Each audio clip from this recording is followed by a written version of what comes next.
This video is about books, but not all books. Books may be fiction or nonfiction. Nonfiction books may be popular or scholarly.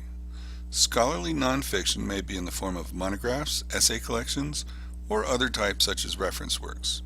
This tutorial will discuss scholarly monographs and essay collections. We will look at their features, their structure, and how to distinguish between primary, secondary, and tertiary sources. We'll do this by looking at several different examples and discussing how they're similar along with how they're different. When we're done, you'll be in a position to approach an academic text with greater confidence. We'll start with this book by Peter Fletcher, World Musics in Context, a comprehensive survey of the world's major musical cultures. This book is a monograph, a book by a single author on a single topic. A monograph may also have multiple authors, but this book has only one. It is a tertiary monograph because it is a summary, in its own words, a survey of existing scholarship on the topic. A scholarly book may be thought of as having three sections: the front matter, the main body of the work, and the back matter. The front matter is the first section of a book and is generally the shortest. It serves to orient the reader to the book as a whole. It can be as simple as a single title page, or it can include multiple title pages, forewords, prefaces, tables of contents, lists of illustrations, guides to abbreviations, and so on. The front matter usually has page numbers in lowercase Roman numerals.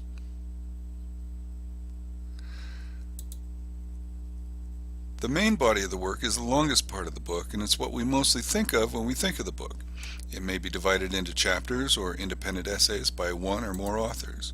Often a scholarly text is divided into broad sections, each of which is in turn made up of several individual essays or chapters. The back matter is the last section of the book and generally contains sections that refer back to the main body of the work, providing commentary on or access to information found there. A work of fiction may have no back matter at all. A work of scholarly nonfiction may typically have notes, one or more appendices, bibliographies, indexes, glossaries, chronologies, or similar elements. There can be some variation in the distribution of elements between sections. In books published in France, for instance, the table of contents is typically part of the back matter, not the front matter. World Musics in Context has a well-developed front matter that includes acknowledgments, a table of contents, a 5-page list of plates, which is just an old-fashioned way of saying illustrations, a list of maps, because after all world is in the title, a foreword, and an introduction. This kind of foreword, by the way, is spelled F-O-R-E-W-O-R-D, not F-O-R-W-A-R-D.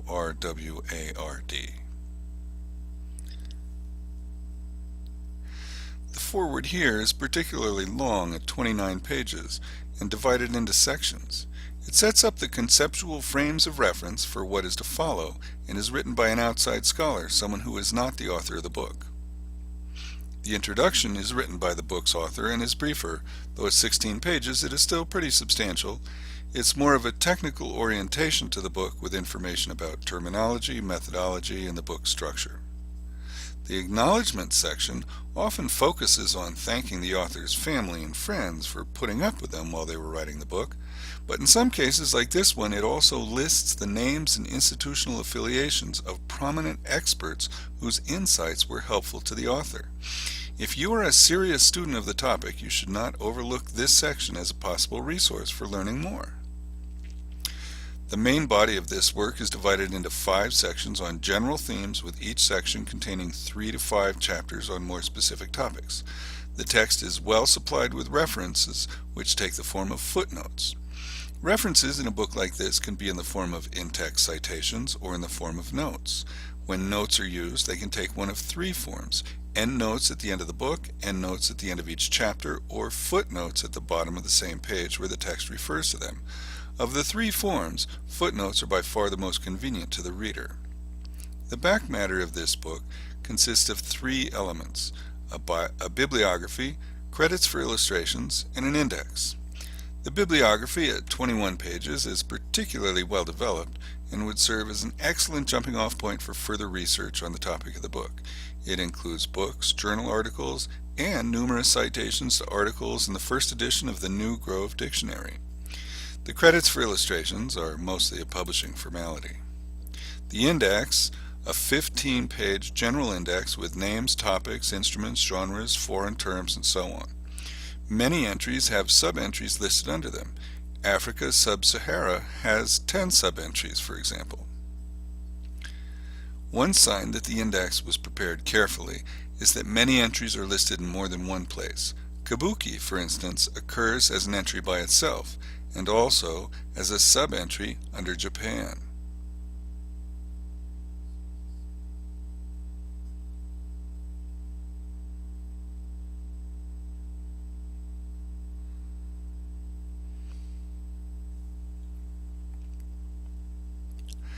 Harpsichord and Lute Music in 17th Century France by David Ledbetter is also a monograph, a single work on a single topic, also by a single author.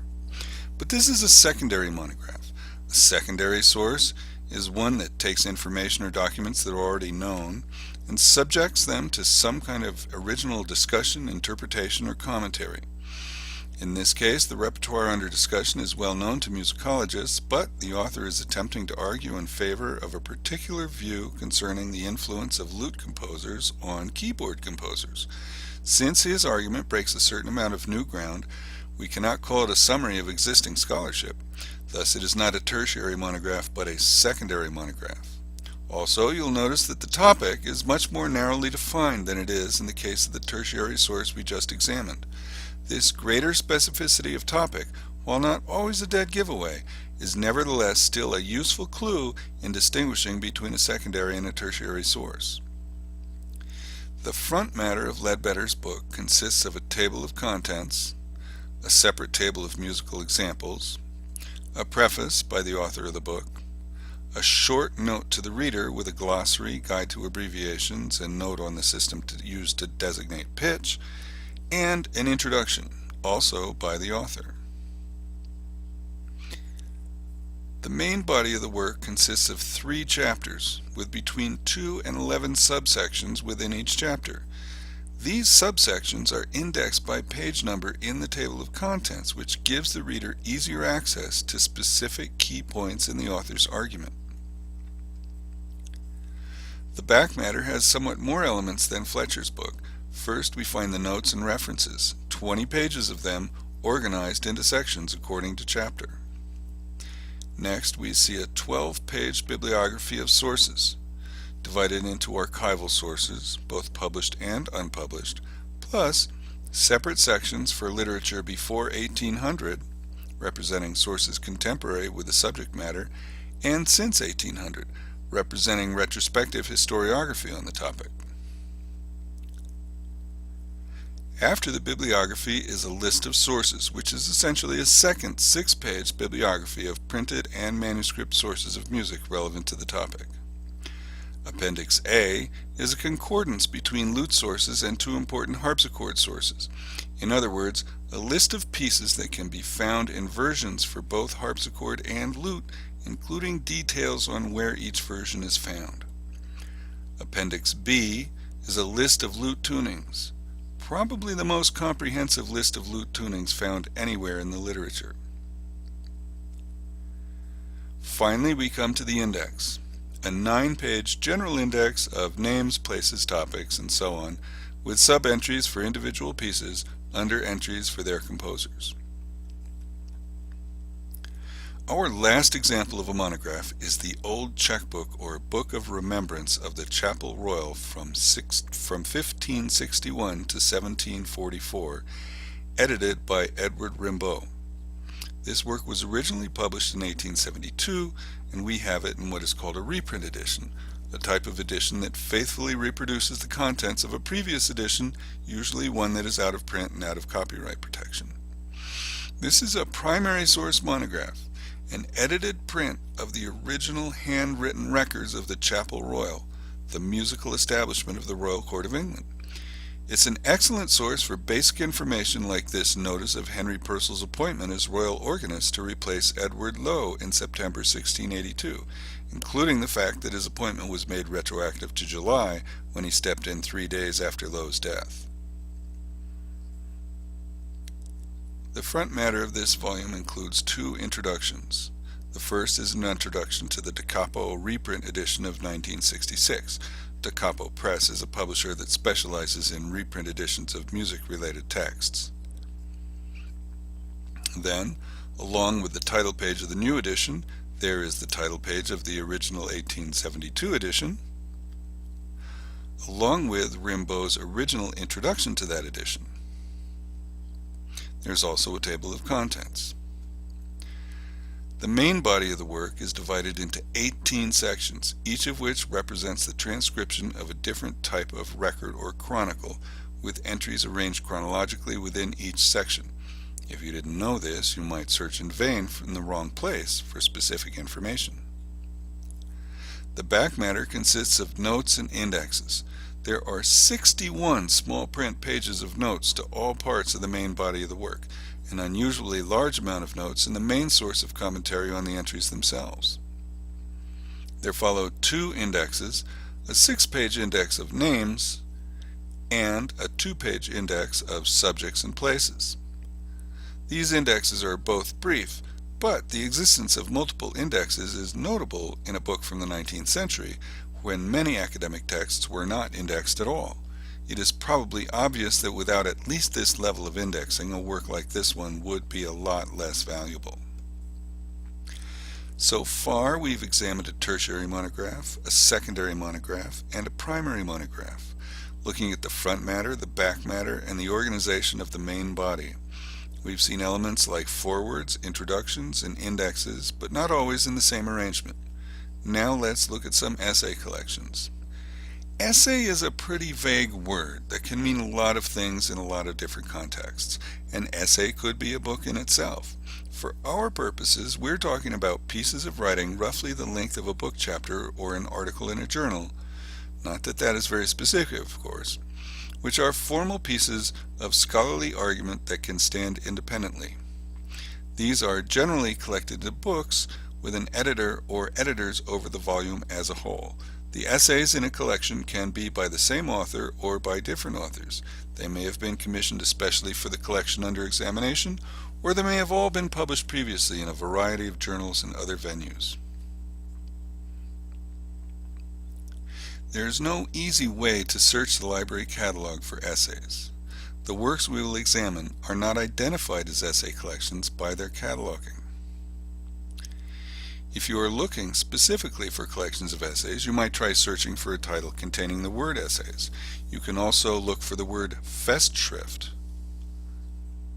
or the phrase Liber Amicorum, both of which refer to a volume of essays in celebration of a noted living scholar, or Gedenkschrift, which is a volume of essays in honor of a scholar no longer living. The Cambridge Companion series is also made up exclusively of collections of essays. None of these methods, however, will reliably locate all or even most collections of essays on a topic. Volume 4 of the New Oxford History of Music, titled The Age of Humanism 1540 to 1630, is an example of a collection of essays by different authors commissioned specifically for the volume at hand. It does not have a single editor, but rather an editorial board. In such case, it is appropriate to list the publisher as the author of the work.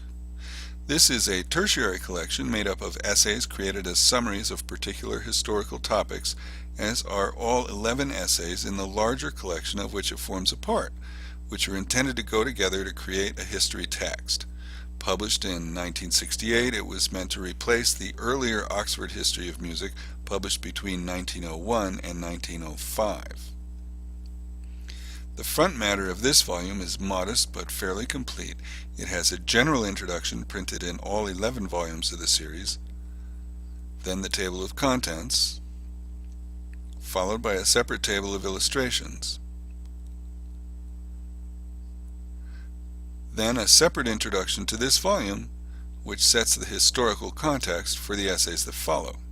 One thing is missing. The text is liberally furnished with musical examples, but there is no table of these.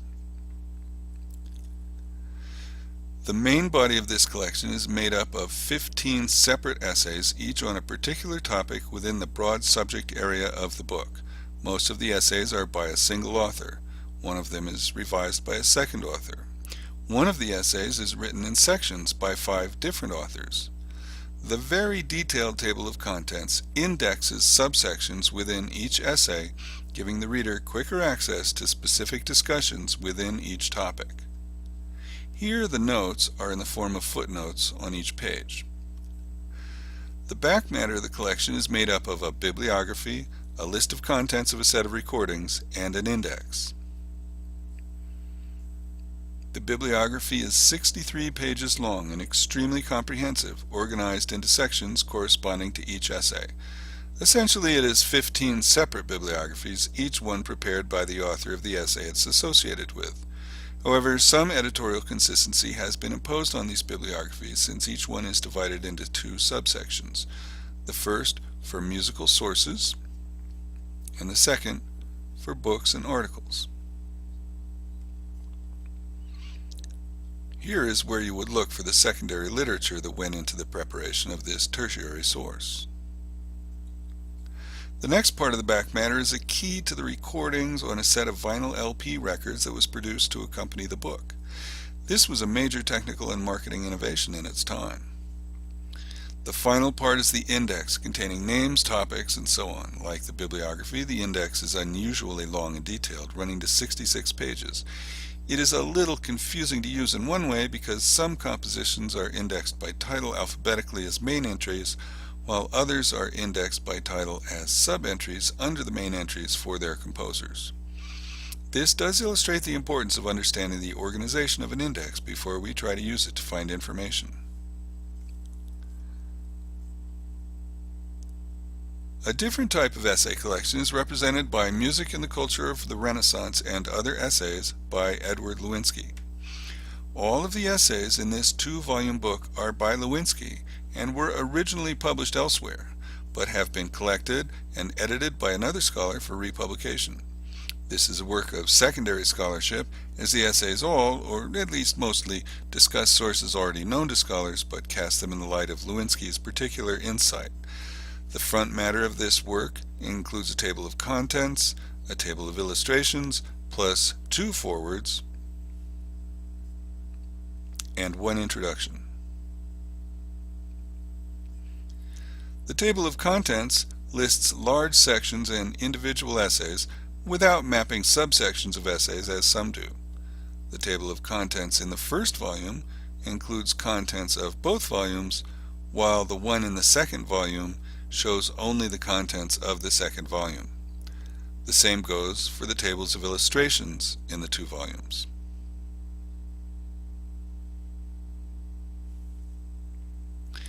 Like the previous work, there is no table of the numerous musical examples.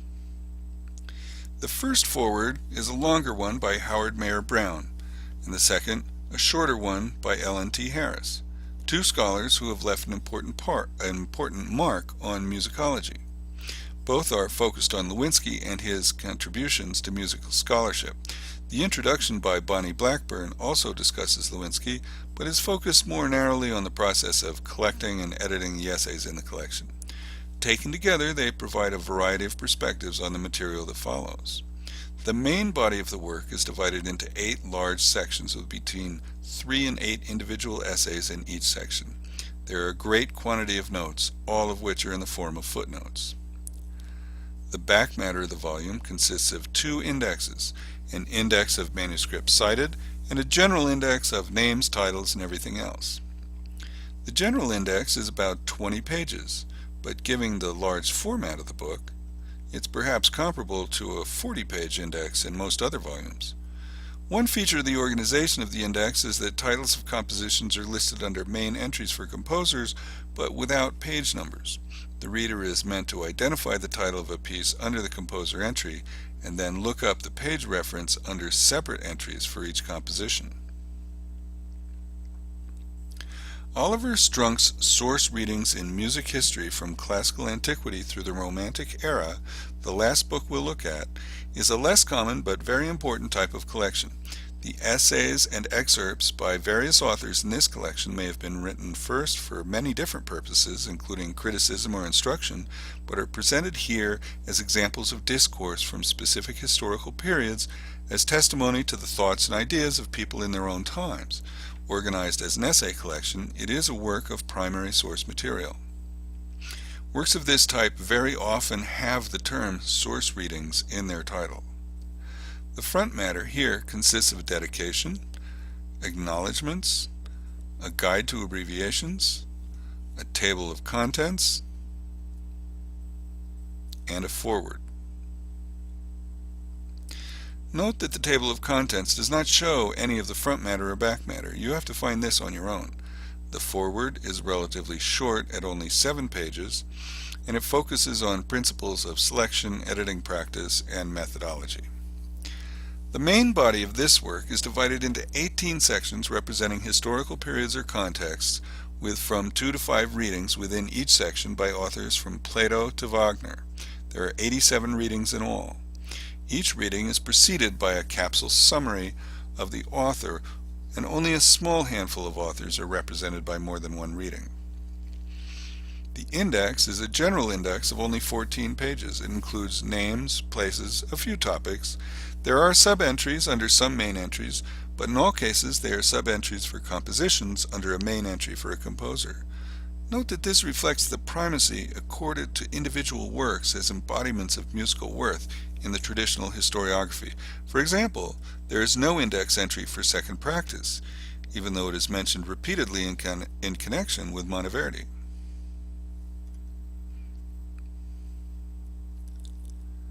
We conclude this tour through the landscape of scholarly monographs and essay collections by noting that we have examined a variety of types of material. Monographs by a single author containing primary, secondary, or tertiary source material, and essay collections by a single or multiple authors, either commissioned for the volume at hand or collected retrospectively, and also containing primary, secondary, or tertiary source material. Some works have a single general index, while some have multiple indexes. Some tables of contents are brief, while others are highly detailed. Some have important information in notes or appendices in the back matter, while some present most of their information in the main body of the work. Some have forewords or introductions that allow us to more efficiently access what the book has to offer. Scholarly texts are not always easy to read, but if you keep these things in mind when you engage them, you can get more out of them, sometimes with less trouble.